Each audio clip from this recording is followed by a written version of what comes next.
está começando a primeira edição do Pauta Pública, nosso novo espaço quinzenal, que é uma conversa aberta sobre as matérias que nos ajudam a entender um pouco desses tempos tão complexos. Sempre com a presença ilustre de um repórter que participou dessa apuração. Eu sou Andréa Dipp, editora da Agência Pública, e eu estava muito ansiosa para finalmente ver acontecer esse projeto, que é um desejo de toda a redação e também dos apoiadores da Pública há muito tempo. E eu estou aqui com meu colega de microfone e redação, que também é diretor na Pública, Tiago Domenici. Olá, Tiago.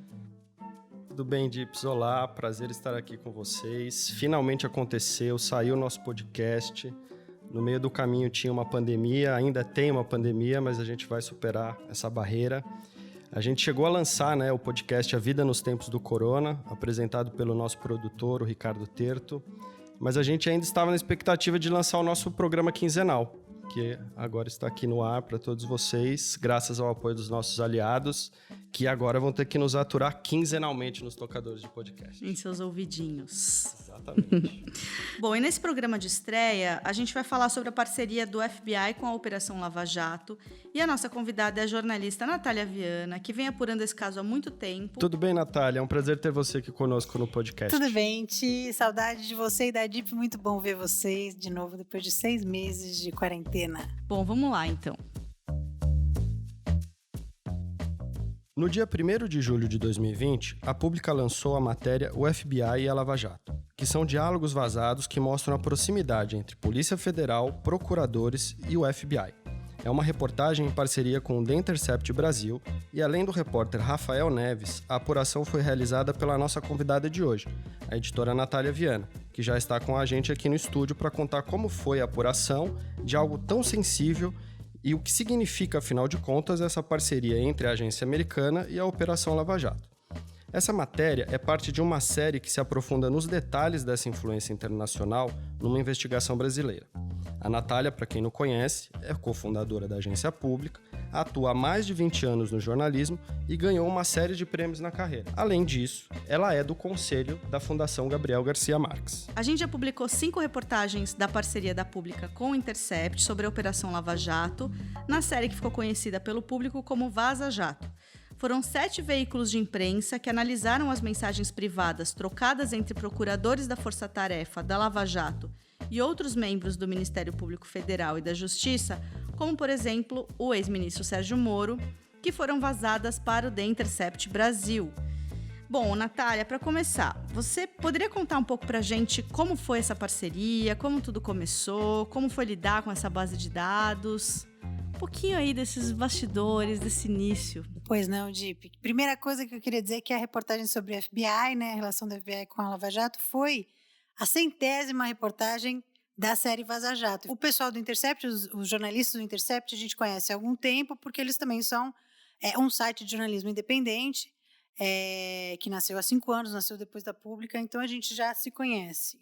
Quando eles lançaram a Vaza Jato, eu estava nos Estados Unidos com a Marina Amaral e fiquei extremamente chocada, porque nós estávamos justamente nos Estados Unidos para uma viagem que era uma viagem institucional, mas também estávamos entrevistando, conversando com alguns procuradores que tinham atuado no caso da Lava Jato nos Estados Unidos. Eu estava investigando justamente esse assunto. E as primeiras reportagens, elas não falavam disso, e a primeira coisa que veio à cabeça é: ai, meu Deus do céu, será que nesses diálogos tem alguma informação sobre essa parceria? Então, imediatamente, eu liguei para o Demore, liguei para o Andrew Fisherman, Cecília Oliveira. Eu importunei todo mundo do Intercept para ver se eles abririam a parceria para a agência Pública. Eles abriram, e eu e a repórter Alice Maciel fomos para o Intercept, para a redação deles no Rio de Janeiro, e mergulhamos nessa base de dados. Eu já trabalhei com diferentes bases de dados, a gente foi parceiro do Wikileaks durante muito tempo, que eram documentos vazados que a gente analisava, e essa base de dados, ela para mim foi muito interessante, muito marcante, porque ela é uma base de diálogos, e ela me fez refletir muito sobre como a gente tem se relacionado hoje em dia, porque você pega um diálogo de Telegram, imagina, as pessoas começam uma conversa num dia, param no meio, continuam no outro dia, às vezes é um grupo, então uma pessoa começa um assunto 3 dias antes, 2 dias depois ela volta, e ao mesmo tempo, como você não tem uma lógica, você tem o mesmo assunto sendo tratado em diferentes grupos ou em diferentes mensagens em diferentes momentos. Então, é um grande quebra-cabeça que foi extremamente interessante a gente juntar para analisar e, mais interessante ainda, você pensar um pouco todas as questões dos limites éticos que isso implicava. Porque são diálogos criptografados, mas há diálogos entre colegas, há diálogos entre pessoas que são marido e mulher. Então, obviamente, a base de dados ela tem muito mais. Gente, eu sei de várias fofocas, mas não vou falar porque é assim que se faz jornalismo, é assim que se faz jornalismo responsável, né? A gente só publicou o que era de interesse público. E o acordo, né, da Petrobras e da Odebrecht, que geraram multas milionárias para o governo americano, foram abertamente, claramente noticiadas aqui no Brasil. O que não sabia eram os meandros, as nuances, e no fundo, a nossa imprensa não tinha feito perguntas muito básicas. E para mim, a pergunta sempre foi: por que diabos a Odebrecht e a Petrobras estão sendo penalizadas nos Estados Unidos por corrupção que aconteceu dentro do Brasil, referentes a projetos brasileiros? Uhum. Para mim, é uma pergunta muito simples que não tinha sido respondida, mas que a imprensa tratou de maneira tão natural, porque a lei americana permite, que eu, vou ser honesta, eu precisei estudar durante 1 ano para eu entender que existe uma lei americana que permite, mas que ela é muito questionável. Uhum. Essa lei, ela determina que os Estados Unidos pode punir fora do seu território empresas que não são americanas, que não cometeram corrupção nos Estados Unidos e nem para pessoas americanas e nem em projetos americanos. Foi com base nisso que o governo americano, porque é importante entender, os procuradores americanos, eles são do governo, eles são do executivo. Então, o governo americano puniu Odebrecht, a maior consultora brasileira, e a petroleira brasileira em bilhões de dólares. Qualquer pessoa que tem alguma noção de geopolítica acharia isso estranho. O que as mensagens revelaram um pouco mais é que houve uma proximidade e quase houve um encantamento dos procuradores brasileiros, né, do Deltan Dallagnol e sua turma, em relação aos americanos. Então, tem uma procuradora que é a Tamea Damelon, que ela tira foto com o pessoal da FBI e fala: uhul, eles estão apoiando as 10 medidas contra a corrupção. E aí o Deltan fala assim: aí é missão impossível. Sabe, você tem um encantamento que é piegas pra caramba. Cafona e hollywoodiano, assim. Cafona e hollywoodiano, que no fundo é um projeto cultural, né, americano. E faz sentido, porque depois você tem uma subserviência enorme. Sim. O FBI teve acesso a delatores da Lava Jato num encontro em Curitiba em outubro de 2015, ao qual os procuradores não avisaram nem pediram permissão para o ministro de Justiça e para o Ministério de Justiça. Essa era uma das questões que eu queria te fazer, Natália, sobre essa presença dos agentes americanos em Curitiba. O que foi essa visita? E o Ministério da Justiça, pelo que você relata na reportagem, não soube dessa visita. Qual a ilegalidade que é nisso? Então, na verdade, os procuradores eram uma comitiva que acho que de 17 ou 18 procuradores e agentes do FBI. E eles foram para Curitiba para entrevistar delatores da Lava Jato, isso em 2015. Ou seja, os procuradores brasileiros já tinham acertado delações, elas falavam principalmente de Petrobras, mas também um pouquinho já de Odebrecht, e veio uma comitiva enorme dos Estados Unidos. Essa comitiva, ela não passou por um acordo que deve existir, que chama EMILAT, que é um acordo regido por um tratado bilateral. E se você vai fazer interrogatórios, coleta de provas, investigações no outro país, Brasil ou Estados Unidos, você precisa desse acordo. Você precisa ter assinado esse documento.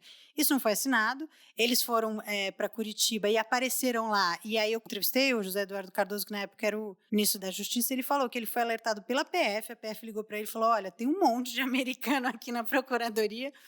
Você está sabendo disso? Ele disse que não estava sabendo disso, ligou para o Rodrigo Janot, que era o procurador-geral da República. O Rodrigo Janot garantiu que não eram atividades funcionais, que era alguma coisa acadêmica, diz o José Eduardo Cardoso. O que não era uma mentira. Qual que é o problema disso? Bom, eles deveriam ter assinado um acordo, né, que esse acordo que é regido pelo tratado bilateral, ou seja, para vir alguém fazer interrogatório ou coletar provas, tanto nos Estados Unidos quanto no Brasil, precisa ter um acordo assinado. Isso não existia. Eles já coletaram provas e já levaram essas provas. E um dos diálogos vazados, né, que é revelador, mostra o ex-chefe da Força Tarefa, o Deltan Dallagnol, numa conversa com Vladimir Aras, que estava à frente da Secretaria de Cooperação Internacional da Procuradoria-Geral da República. Você pode contar um pouco para a gente o teor dessa conversa? Olha, o Vladimir Aras, ele é um dos maiores conhecedores de legislação internacional, de cooperação internacional e tratado e desse tratado, né, que é esse tratado do Brasil e Estados Unidos. E eu devo dizer que eu acho muito interessante o papel do Vladimir Aras em todos os diálogos, porque ele é como se fosse a consciência, sabe? Ele é o anjinho que fica assim no ombro e ele sempre está falando assim, olha, isso não é legal, você pensa bem, não chega a questionar ou trazer sanções ou uma coisa mais dura, mas ele sempre que está falando, olha, isso não está legal. Ponderando, assim, tá ponderando. Ele está sempre ponderando, está sempre apontando que isso não é legal, né? Então, o Vladimir Aras, justamente, ele fala para o Deltan Dallagnol que o Ministério da Justiça não está ciente da visita e o Ministério da Justiça traz vários questionamentos pedindo, por exemplo, o nome dos estrangeiros, dos americanos que estavam em Curitiba. E o Deltan Dallagnol diz a ele que é melhor não dar os nomes, não vamos dar os nomes porque isso pode causar ruído com os americanos, ou seja, o procurador da República se nega a dar o nome de estrangeiros que estão fazendo investigação no país ao seu Ministério da Justiça, ao seu governo, para não causar ruído com o governo estrangeiro. Isso pode ter muitos nomes, mas de jeito nenhum, pelo menos é uma atitude bastante questionável. Eles acabam não entregando os nomes dos 18 americanos que estavam aqui. Nós pegamos os nomes, investigamos o passado. Nós temos os nomes. Nós temos, nós publicamos os nomes e investigamos o passado desses agentes, desses procuradores, e tem coisas muito interessantes. Tem um, por exemplo, não vou dizer quais são as minhas suspeitas, mas ele trabalhou na guerra do Iraque, do Irã-Iraque. Depois ele trabalhou em inteligência no FBI no México. Depois ele veio para o Brasil 2 vezes já. Ou seja, tem pessoas que têm um passado que, digamos, são pessoas que trabalham com inteligência há muito tempo, digamos, né? E tem outros que são nomes falsos, que você não encontra nada. Tem agentes, por exemplo... Carlos Fernandes, imagina, a pessoa chama Carlos Fernandes, imagina quantos Carlos Fernandes não existem na América Latina, é impossível você achar informação sobre ele. A mesma coisa, Dave Williams, primeiro que Dave não é nome, né? Dave Williams enfim, é impossível você encontrar informação. Então, esses agentes, eles se protegem e essas informações, essas informações foram passadas oficialmente, e que os procuradores se recusaram a passar para o governo brasileiro. E o governo brasileiro fez o quê? Boa pergunta. Eu perguntei para o Cardoso, né, se você fez alguma coisa, ele falou assim, olha, não, porque depois eu não tive mais informação sobre isso, o tempo passou e basicamente não fez nada.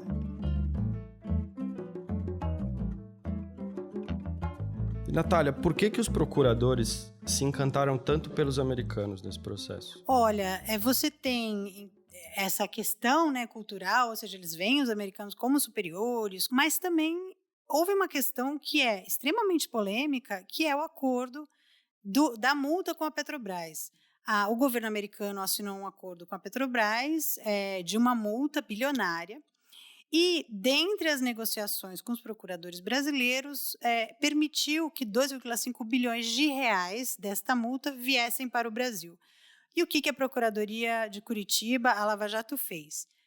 Assinou um acordo com a Petrobras que permitia a criação de uma fundação e esse dinheiro seria usado para projetos e instituições que atuam na luta anticorrupção.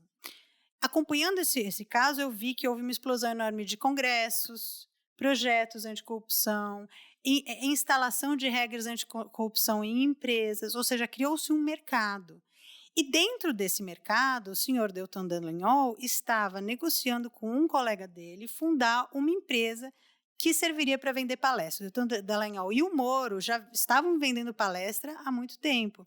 E eles estavam criando uma empresa para justamente atuar neste mercado. Uma injeção de 2,5 bilhões num mercado em crescimento, que seria o mercado da luta contra a corrupção, é um mercado de ONG, né? É um mercado que mistura ONG e empresa, seria uma coisa que beneficiaria quem atua nessa área. E os procuradores atuam nessa área. Então, isso ia acontecer. Pode ser diretamente ou indiretamente beneficiá-las ou beneficiar outras pessoas deste ramo, né?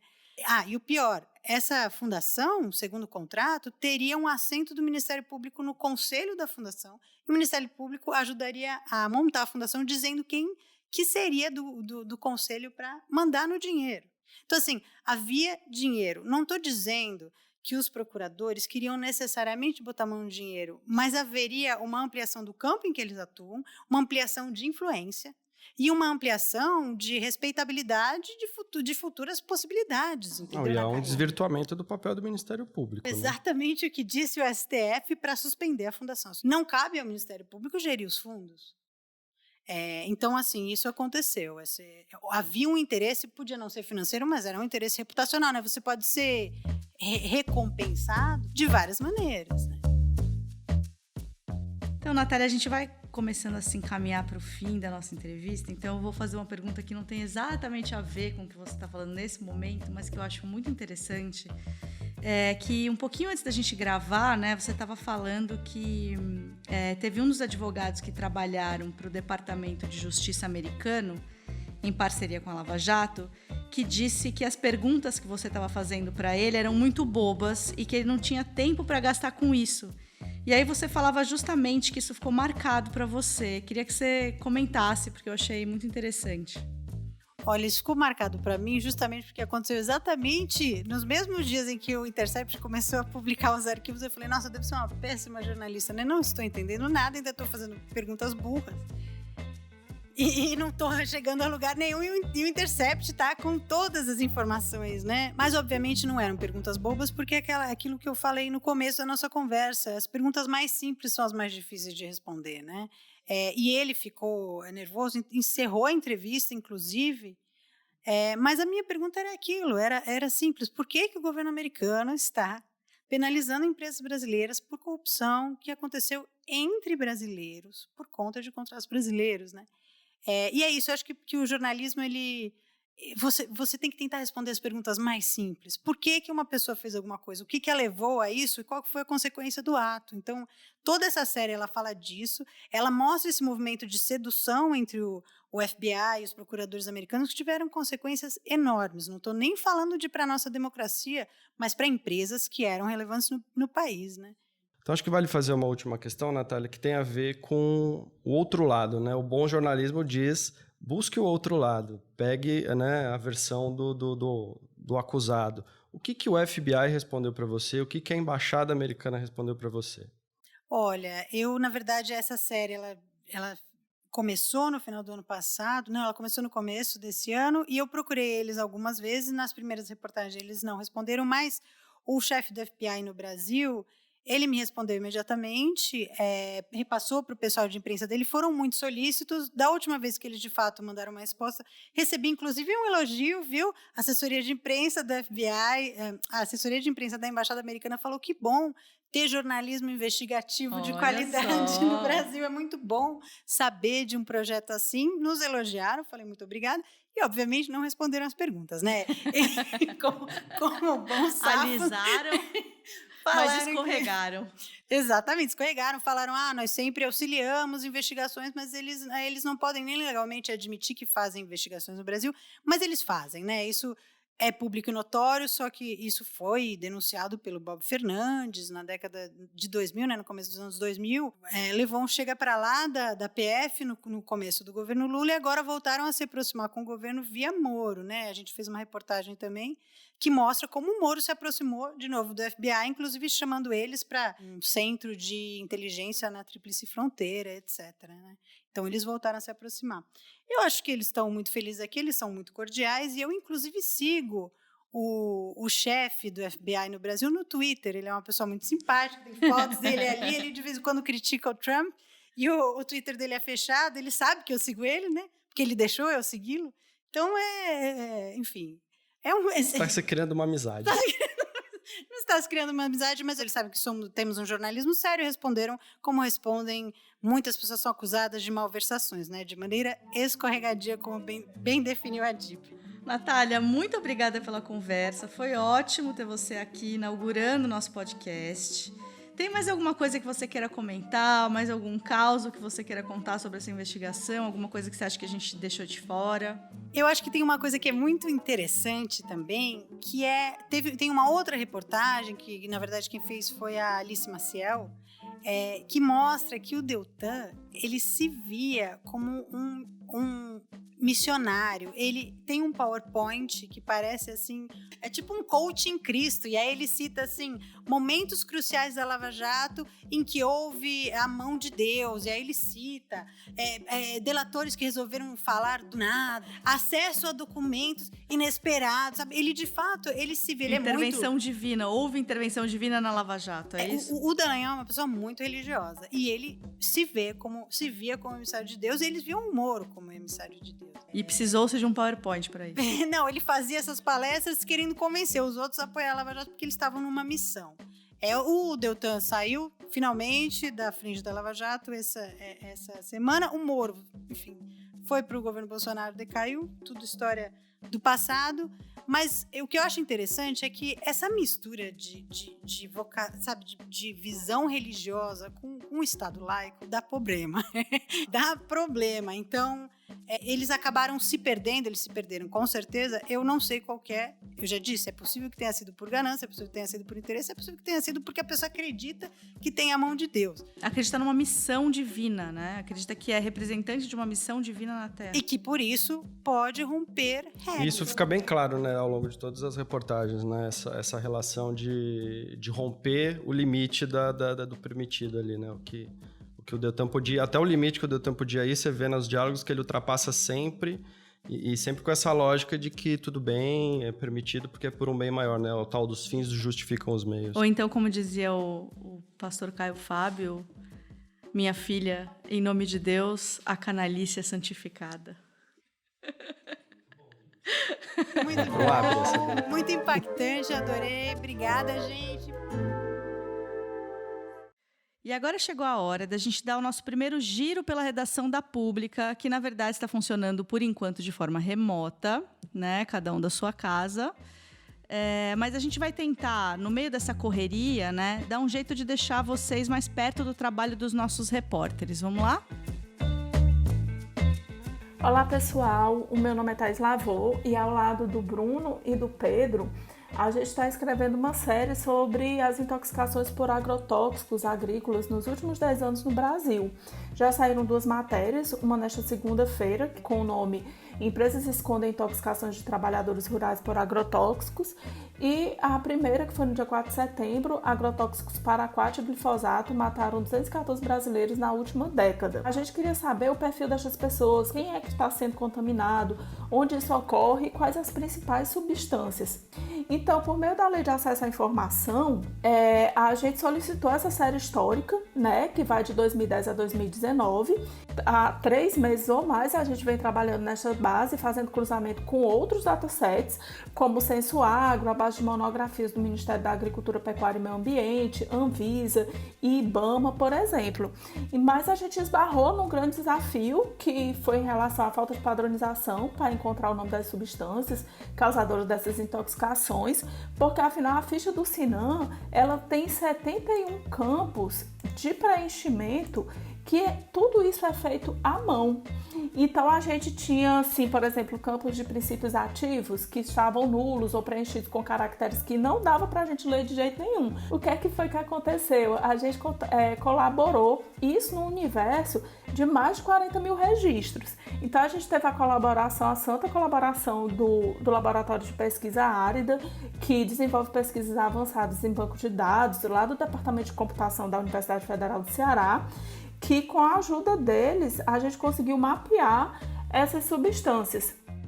Eu sou Pedro Grigori, um dos jornalistas da reportagem sobre os agrotóxicos que mais mataram e intoxicaram no Brasil.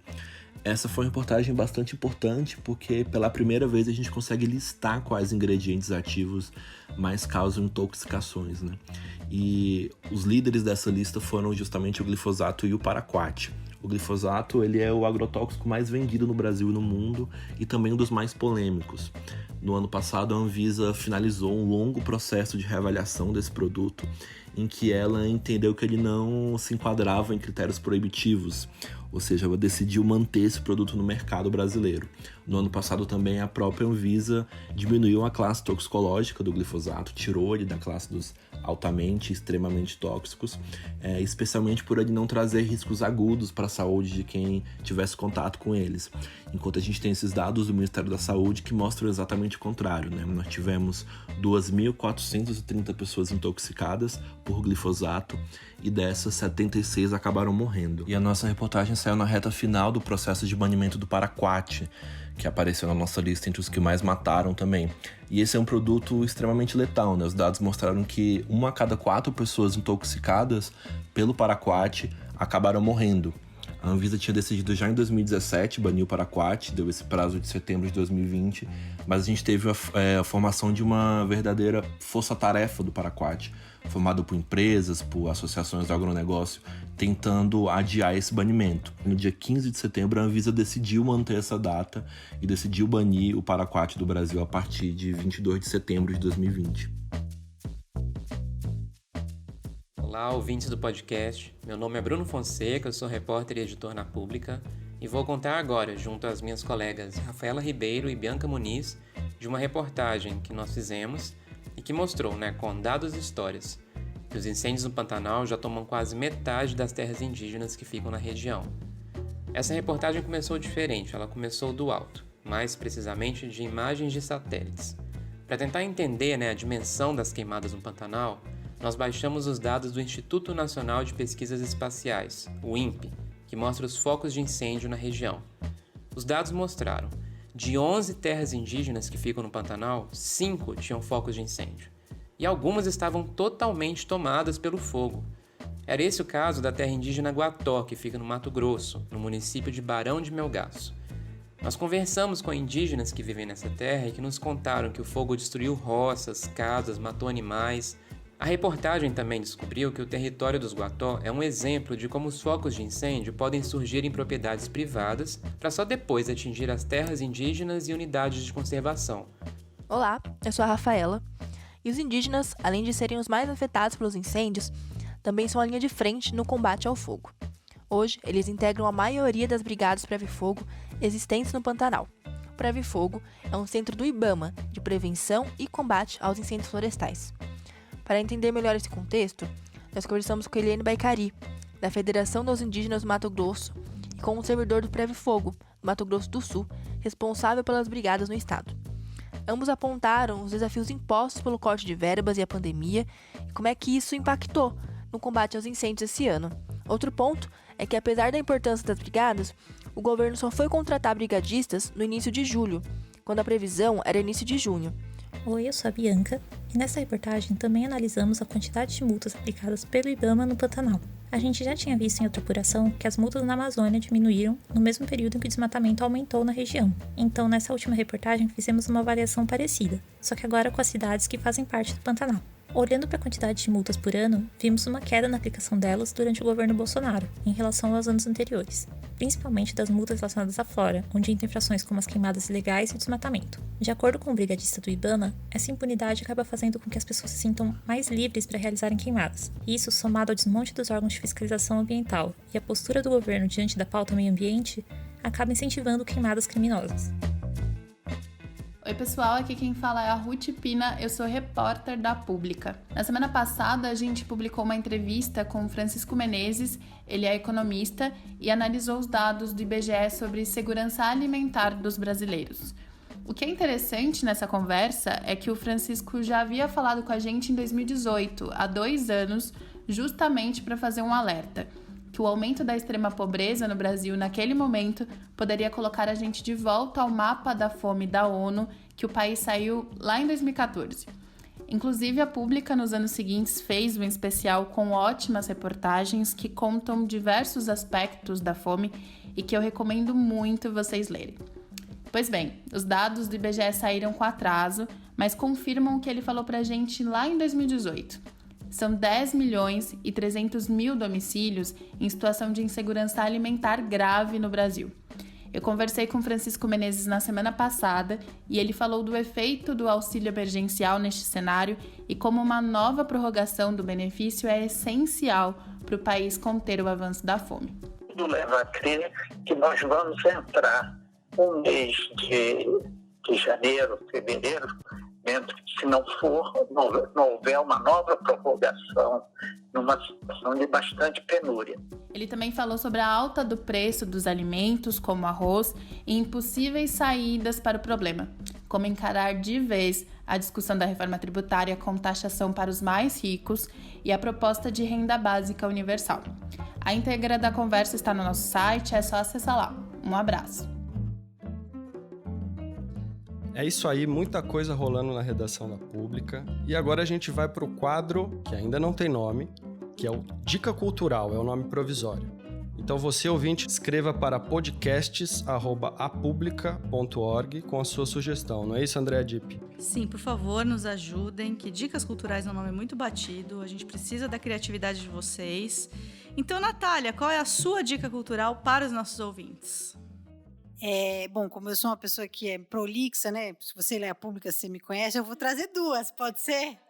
Uma só eu não consigo, eu tenho duas. Primeiro, eu estou lendo a trilogia, né, de livros do Hélio Gaspari sobre a ditadura militar no Brasil. Nesse momento em que os militares voltaram ao governo, né, enfim, com o Bolsonaro, eu estou achando uma leitura extremamente informativa para entender como funcionam os militares, qual que é a herança que a gente tem, como é que eles veem a administração pública, a sociedade. Recomendo. É uma dica velha. A dica mais nova é um podcast americano que eu gosto muito, que chama Anthropocene Reviewed, Antropoceno Revisado. É de um escritor que chama John Green, e ele é maravilhoso. Ele faz uma análise de algum produto do antropoceno, produto dos homens, do trabalho humano, fato histórico, um equipamento, e dá uma nota de 0 a 5. É maravilhoso, ele escreve maravilhosamente bem, então eu recomendo. Peço desculpas porque é em inglês, mas mesmo assim eu recomendo. Tá bom, se você falou, tá falado, né? Eu vou aproveitar então que eu já peguei aqui para eu dar a minha dica cultural. É um livro que tá fresco, acabou de sair, tá saindo, na verdade, quando esse podcast está sendo lançado, que é um livro da Boitempo, da Flávia Biroli, Maria das Dores e Juan Vadioni, espero que eu esteja falando o nome dele corretamente. O nome do livro é Gênero, Neoconservadorismo e Democracia, Disputa e Retrocessos na América Latina. Eu acho que esse é um tema muito atual e é um livro muito bacana que está saindo pela editora Boitempo e eu recomendo a todas e todos os ouvintes. E você, Thiago? Eu quero indicar 2 livros sensacionais para entender os momentos bicudos que a gente está vivendo, do grande Ailton Krenak. São 2 livrinhos curtos. O primeiro deles chama O Amanhã Não Está à Venda, Ideias para Adiar o Fim do Mundo é o nome do segundo livro. São pela Companhia das Letras. Recomendo bastante. E o podcast é a Rádio Escafandro, que é do jornalista Tomás Chiaverini, que é um podcast muito legal, muito aprofundado. Traz reportagens sobre política, ciência, cultura e saúde. Então fica aí a dica, o podcast do Tomás Chiaverini. Então é isso, chegamos ao fim do primeiro Pauta Pública e queremos muito que esse projeto seja o mais relevante e próximo possível de vocês.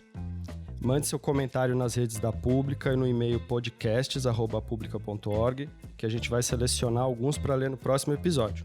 A Pública também faz parte do projeto Reload, onde 10 redações se juntam a 12 influenciadores com o intuito de descomplicar as notícias. É um projeto muito legal, recomendo que vocês assistam. Tá no YouTube, Twitter, enfim, todas essas redes aí, Instagram. Segue os perfis lá e vamos que vamos.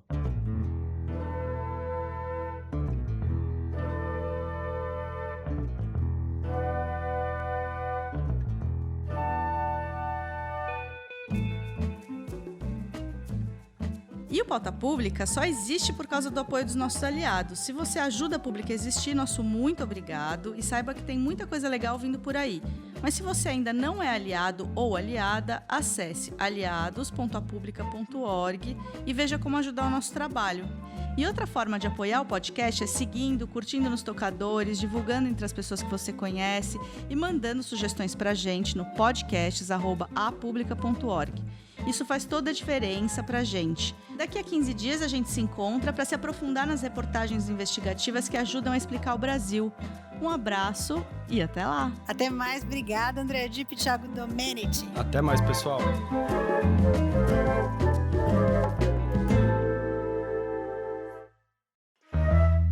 O Pauta Pública é produzido e editado por Ricardo Terto, que também colabora com o roteiro ao lado das vozes do programa, Andréa Dipp e Thiago Domenici.